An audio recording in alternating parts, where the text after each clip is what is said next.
کی تکلیف کیا ہے، موت کی مصیبت کیا ہے۔ اللہ اکبر، اگر سرہانے بیٹے ایک نہیں 10 بیٹے بھی سرہانے کھڑے ہیں تو باپ کی موت کی تکلیف کو کوئی ایک بیٹا نہیں اٹھا سکتا، کوئی بیٹا اس کو شیئر نہیں کر سکتا، اولاد اس کو شیئر نہیں کر سکتی، بہویں اس کو شیئر نہیں کر سکتی۔ اور موت کی تکلیف کتنی سخت ہے، آئیے اس کی ایک جھلک آپ کو بتا دوں۔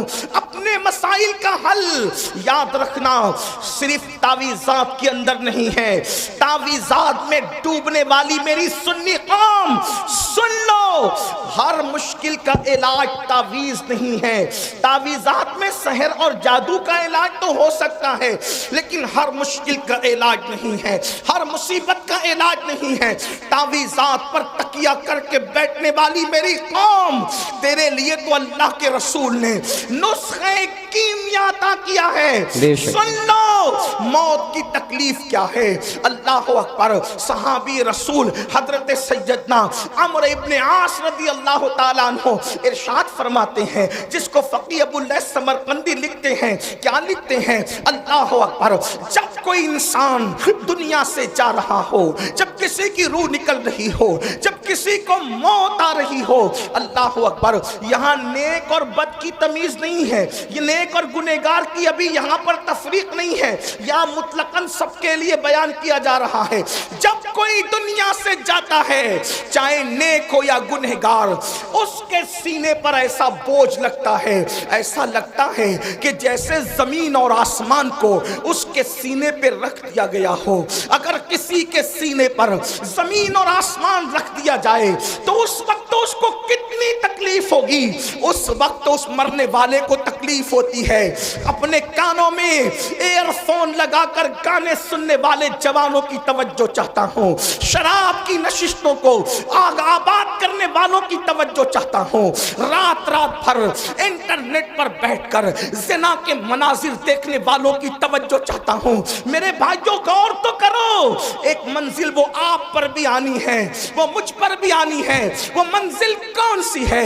وہ موت کی منزل ہے، وہ گھاٹی موت کی گھاٹی ہے، مرنا سب کو ہے۔ اللہ اللہ، صحابی رسول حضرت عمرو ابن عاص رضی اللہ تعالیٰ عنہ کہتے ہیں، زمین اور آسمان اگر کسی کے سینے پہ سمیٹ کر رکھ دیا جائے تو اس وقت جو اس کی تکلیف ہوگی وہ تکلیف مرنے والے کو ہوتی ہے۔ ذرا تصور کرو، اگر گھر کا پنکھا سینے پہ گر جائے ہم برداشت نہیں کر سکتے، اللہ اکبر، سینے پہ پتھر لگ جائے ہم برداشت نہیں کر سکتے، ڈرائیونگ کرتے وقت اگر کار کی اسٹیئرنگ سینے پر آ جائے ہم برداشت نہیں کر سکتے۔ اللہ اکبر، وہ کیفیت آپ پر بھی آنے والی ہے، وہ کیفیت مجھ پر بھی آنے والی ہے۔ اندھیرا گھر، اکیلی جان، دم گھٹتا، دل اکتاتا، خدا کو یاد کر پیارے، وہ ساتھ آنے والی ہے۔ اللہ اکبر، سینے پہ زمین اور آسمان کو رکھ دیا جائے تو وہ تکلیف نہ ہوگی، مرتے وقت وہ تکلیف ہوگی۔ اس کے بعد حضرت سیدنا عمرو ابن عاص رضی اللہ تعالیٰ فرماتے ہیں، اتنی سی پہ بس نہیں، جب مرنے والا سانس لیتا ہے تو اس کو ایسا لگتا ہے کہ جیسے وہ ناک کے سوراخ سے سانس نہیں لے رہا ہے، وہ ناک کے سوراخ سے سانس نہیں لے رہا ہے، اس کو ایسا تنگ کر دیا جاتا ہے ناک کے سوراخ کو، اس کو یوں لگتا ہے جیسے وہ سوئی کے ناکے سے سانس لے رہا ہے۔ اتنا تنگ کر دیا جاتا ہے، اتنا تنگ کر دیا جاتا ہے کہ یوں لگتا ہے کہ جیسے وہ سوئی کے ناکے سے سانس لے رہا ہے۔ میرے پیارے آقا صلی اللہ علیہ وآلہ وسلم کے پیارے دیوانوں، اسی پر بس نہیں، حضرت سیدنا عمرو ابن عاص فرماتے ہیں، اللہ اکبر، اگر کسی کے پیٹ میں ببول کا درخت اگا دیا جائے اور پھر اس کی ڈنٹھل اس کے نیچے کے مقام سے کوئی کھینچے اس طرح سے کہ اس کی رگ رگ میں ببول کا کانٹا چبا ہوا ہو اور کھینچنے والا زور سے کھینچے تو اس وقت اس کے پیٹ کی کیفیت کیا ہوگی، اس وقت اس کی رگوں کی کیفیت کیا ہوگی، اس وقت اس کی شریانوں کی کیفیت کیا ہوگی۔ عمرو ابن عاص کہتے ہیں جب روح نکلتی ہے تو ایسا لگتا ہے کہ جیسے ببول کا کانٹا کا درخت پیٹ پہ اگا کر کوئی نیچے سے کھینچ رہا ہے، یہ کیفیت ہوتی ہے مرنے والے کی۔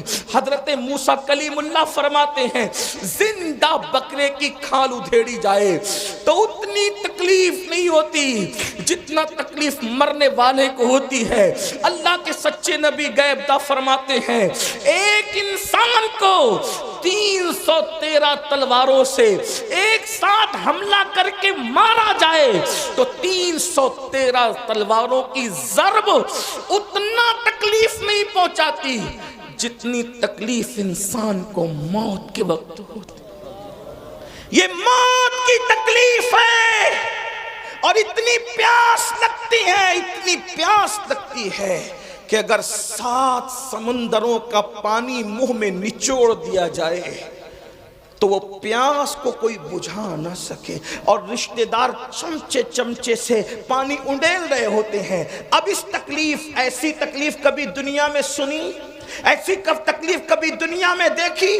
کبھی نہیں دیکھی ہوگی۔ کسی نے کتنا ستائے، کوئی کتنی تکلیف پہنچائے، کاروبار کتنا اجڑ جائے، کاروبار کو کتنی بھی تکلیف ہو جائے، کچھ نہیں، اور اس وقت تو کوئی تسلی دینے والا بھی نہیں۔ کوئی تسلی کیا دے سکتا ہے؟ کیونکہ کان بھی کام نہیں کر رہے ہیں، زبان بھی کام نہیں کر رہی ہے، ہاتھ پیر بھی کام نہیں کر رہے ہیں۔ اللہ کے غیب داں نبی صلی اللہ علیہ وسلم فرماتے ہیں اگر مرنے والے کے جسم کی طاقت نہ کھینچی جائے تو وہ پاگلوں کی طرح جنگلوں میں بھاگے اور اس کی آواز ایسے نکلے جیسے بیل کاٹنے کے بعد جیسے وہ چیختا ہے، اس کے چیخنے کی آواز تم سنو۔ لیکن اللہ کی حکمت یہ ہے کہ وہ مرنے سے پہلے اس کے ہاتھ کی، پیر کی، چلانے کی طاقتیں کھینچ لیتا ہے تاکہ وہ ہاتھ پیر کو ادھر ادھر نہ کر سکے، تڑپ نہ سکے، بے چین نہ ہو سکے۔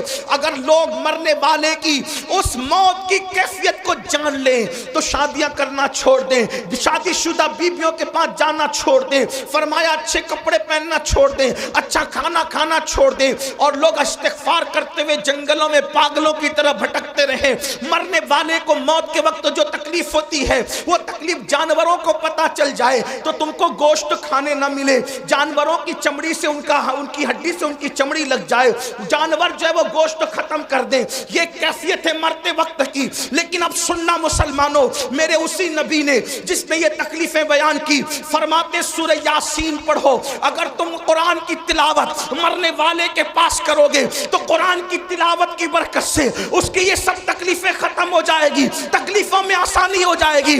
اب میں پوچھنا چاہتا ہوں جس قرآن کی برکت سے، جس قرآن کی برکت سے موت کی تکلیف آسان ہو سکتی ہے، اس قرآن کی برکت سے زندگیوں کی تکلیف کیوں آسان نہیں ہو سکتی؟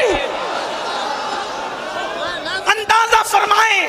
اور پھر اللہ اکبر، اللہ اکبر، وہاں قرآن کی تلاوت وہ خود نہیں کر رہا ہے مرنے والا، توجہ کریں، قرآن کی تلاوت وہ خود نہیں کر رہا ہے، دوسرا کرے اس کے پاس بیٹھ کر تو اس کو یوں برکتیں نصیب ہو جائے۔ جب دوسرے کی تلاوت کی برکتوں کا یہ عالم ہے، اگر انسان قرآن کی خود تلاوت کرے تو برکتوں کا عالم کیا ہو؟ قرآن کا دامن پکڑو اور قرآن پر عمل کرو، قرآن مقدس کی صرف تلاوت نہ کرو۔